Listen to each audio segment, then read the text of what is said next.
ಪೂರಿ ಜಗನ್ನಾಥ ಸ್ವಾಮಿ ರಥೋತ್ಸವಕ್ಕೆ ಹೋಗ್ಬೇಕು ಅಂತ ಮೊದಲು ನಾನು ರೆಡಿ ಆಗಿ ಹೋಗಿದ್ದೆ ಮಾರಿಕಮ್ಮ ದೇವಾಲಯಕ್ಕೆ. ಯಾಕಂದ್ರೆ ತಾಯಿ ಆಶೀರ್ವಾದ ತಗೊಳ್ದೆ ನಾನು ಎಲ್ಲೂ ಹೋಗಲ್ಲ. ತಾಯಿ ಆಶೀರ್ವಾದ ತಗೊಂಡು ನೆಕ್ಸ್ಟ್ ಹೋಗಿದ್ದೆ ಹೊಸಕೋಟೆಗೆ. ಹೊಸಕೋಟೆಯಲ್ಲಿ ನೋಡಿ ನಾನು ಕೊನೆಗೆ ಬುಕ್ ಮಾಡಿದ್ದಂತ ಮಯೂರಿ ಟ್ರಾವೆಲ್ಸ್ ಬಸ್ ಬಂತು. 10:30ಗೆ ಡಿನ್ನರ್ಗೆ ಅಂತ ಹಾಕಿದ್ರು. ಅಲ್ಲಿ ನಾನು ತಿಂದಿದ್ದೆ ಮೊಸರನ್ನ ತಿಂದು ಆಚೆ ಬಂದ್ ನೋಡಿದ್ರೆ ಹೋಟೆಲ್ ಎಂಪೈರ್ಸ್ ಅಂತ ಹೋಟೆಲ್ ಹೆಸರು. ಮತ್ತೆ ಬಸ್ ಹತ್ತಿ ನಾನು ನಿದ್ದೆ ಮಾಡಿದೆ. ಬೆಳಗ್ಗೆ ಎದ್ ನೋಡಿದ್ರೆ ನೋಡಿ ಎಷ್ಟು ಚೆನ್ನಾಗಿರೋಂತ ನೇಚರ್. ಟಿಫನ್ಗೆ ಅಂತ ಎಲ್ಲೂ ಹಾಕ್ಲಿಲ್ಲ, ಯಾಕಂದ್ರೆ ಹೋಟೆಲ್ ಎಲ್ಲೂ ಸಿಗ್ಲಿಲ್ಲ.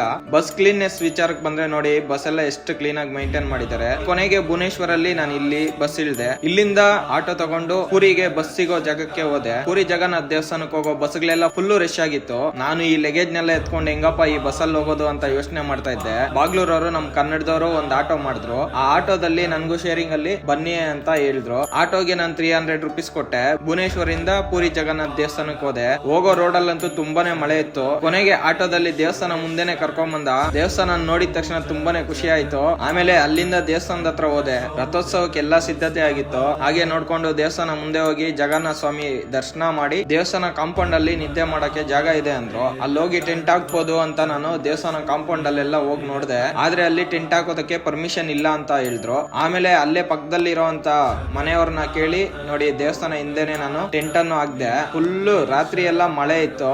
ಆದ್ರೆ ಕೂಡ ಯಾವುದೇ ಟೆನ್ಷನ್ ಇಲ್ದೆ ಆರಾಮಾಗಿ ಟೆಂಟ್ ಒಳಗೇನೆ ನಿದ್ದೆ ಮಾಡಿದೆ. ಬೆಳಗ್ಗೆ ಎದ್ ನೋಡಿದ್ರೆ ಬೆಳಗ್ಗೆನು ಮಳೆ ಬೀಳ್ತಾ ಇತ್ತು. ಮತ್ತೆ ಫ್ರೆಶ್ ಅಪ್ ಆಗಿ ನಾನು ಟೆಂಟ್ ನೆಲ್ಲ ರಿಮೂವ್ ಮಾಡಿ ಮತ್ತೆ ಬ್ಯಾಗ್ ಅಲ್ಲಿ ಹಾಕಿ ಲಗೇಜ್ ಕೌಂಟರ್ ಎಲ್ಲಾದ್ರೂ ಇದ್ರೆ ಅಲ್ಲಿ ಲಗೇಜ್ ನೆಲ್ಲ ಇಡೋಣ ಅಂತ ಕೇಳ್ದೆ. ಎಲ್ಲಾ ಲಗೇಜ್ ಕೌಂಟರ್ ಗಳು ಫುಲ್ ಆಗಿದೆ, ಎಲ್ಲೂ ಲಗೇಜ್ ತಗೊಂತಾ ಇಲ್ಲ ಅಂತ ಹೇಳಿದ್ರು. ಆಮೇಲೆ ಅಲ್ಲೇ ಇದ್ದಂತ ಮನೆಯಲ್ಲಿ ನಾನು ಸ್ವಲ್ಪ ರಿಕ್ವೆಸ್ಟ್ ಮಾಡಿ ಅಮೌಂಟ್ ಕೊಡ್ತೀನಿ ಅಂತ ಹೇಳಿ ಲಗೇಜ್ ಎಲ್ಲ ಇಟ್ಟು ನಾನು ರಥೋತ್ಸವ ನೋಡಕ್ ಹೋದೆ. ರಥೋತ್ಸವ ನೋಡಿ ಪೂರಿ ಬಸ್ ಸ್ಟಾಪ್ ಹೋದೆ. ಪೂರಿ ಬಸ್ ಸ್ಟಾಪ್ ಅಲ್ಲಿ ಯಾವುದೇ ಬಸ್ ಸಿಗಲ್ಲ.